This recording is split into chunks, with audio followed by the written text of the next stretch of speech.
E aí eu queria falar com vocês agora sobre a morfologia dos frutos. Então, o fruto, ele tem várias partes. Essa parte mais externa a gente chama de epicarpo. Essa parte que geralmente é mais carnosa chama de mesocarpo. E a gente tem a parte, uma membrana mais interna, que é o endocarpo. Cada uma teve origem no ovário, né? Então, o ovário não tem um espacinho, um lóculo para onde estão as sementes. Então, essa membrana mais interna do ovário dá origem ao endocarpo. Essa parte mais carnosa do ovário dá origem ao mesocarpo e a parte externa ao epicarpo. Essas são as partes do fruto. A gente tem os pseudofrutos, né? Os frutos que a gente conhece tem todas essas partes e tem uma origem em ovários que têm sementes fruto da fecundação sexual, mas a gente também tem pseudofrutos, frutos que a gente diria que são frutos, mas eles não vieram dessa origem sexual e a partir do ovário, então, né, estimulados por uma fecundação e a partir do ovário. Então a gente tem aqui, por exemplo, o cajueiro. O fruto do caju, na verdade, é essa castanha que está aqui em cima. Isso aqui que a gente costuma comer, que tem um sabor maravilhoso, é o pedúnculo, né, que sustentava o ovário.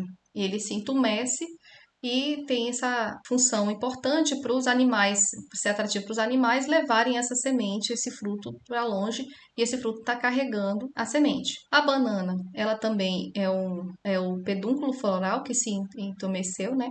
A flor que estava aqui em cima caiu e não era uma flor fértil. No caso das peras e das maçãs, o que se entumeceu foi o receptáculo floral, que é aquela parte inferior da flor. Aqui, o receptáculo, essa parte cinzinha. E no caso do morangueiro, o que se entumece é o eixo que está segurando as flores.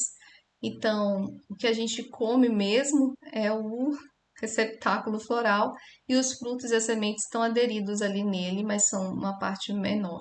A gente tem também as infrutescências, né, que é um agrupamento de ovários de frutas, que aí formam um só corpo, e aí a impressão que a gente tem é que é uma só flor, mas são vários ovários aqui, como por exemplo, aqui no figo, que é um fruto, inclusive, que fica aberto nesse centro, e aqui o abacaxi e a amora, a diferença é que quem se entumece é o eixo. Então, o eixo desse que estava segurando esses ovários, ele se entumece e é o que a gente consome. Então, a gente chama esses aqui que são múltiplos ovários se tornando um só corpo, uma só fruta, a gente chama de infrutescência. Existe uma grande variedade de formatos de frutos. Então, a gente tem os frutos carnosos e os secos. Os carnosos a gente chama de baga, aqueles que têm várias sementes, né? Nessa parte carnosa aqui do mesocarpo.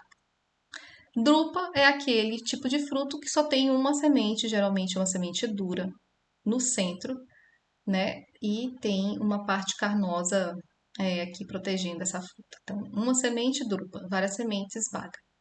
Dentre os frutos secos tem uma grande variedade. Então, tipo sâmara é igual àquela pajeú, a sucupira, que é um fruto com pericarpo não aderente, a semente que se prolonga por uma membrana para favorecer a dispersão pelo vento. A noz é um outro tipo de fruto.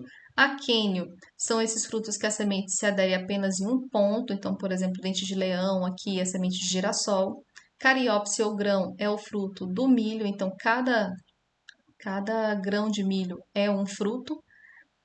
Pixídio é o fruto ali da castanha do Pará, jequitibá, eucalipto, sapucaia, que forma como uma caixinha, né? Tem uma tampinha e um fruto seco e como uma cabaça embaixo. Silíqua é esse que é um frutinho que é seco e ele se abre em 4 fendas. Folículo é um fruto que não se abre quando está seco, mas é aquele fruto do jatobá, comprido. A cápsula é o fruto aqui do algodoeiro, é a mamona, né? Vagem são os frutos que formam várias sementes e se abrem num só ponto, né, numa só fenda, como a ervilha, feijão e todas as plantas da família das fabáceas, por isso que faba é vagem, né, de Todas as espécies dessa família formam esse tipo de fruto. E aí são essas as variedades de morfologias de fruto.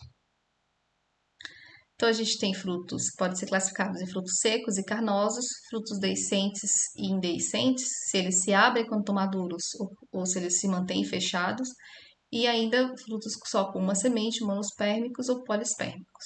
Então, obrigada pessoal, até a próxima aula.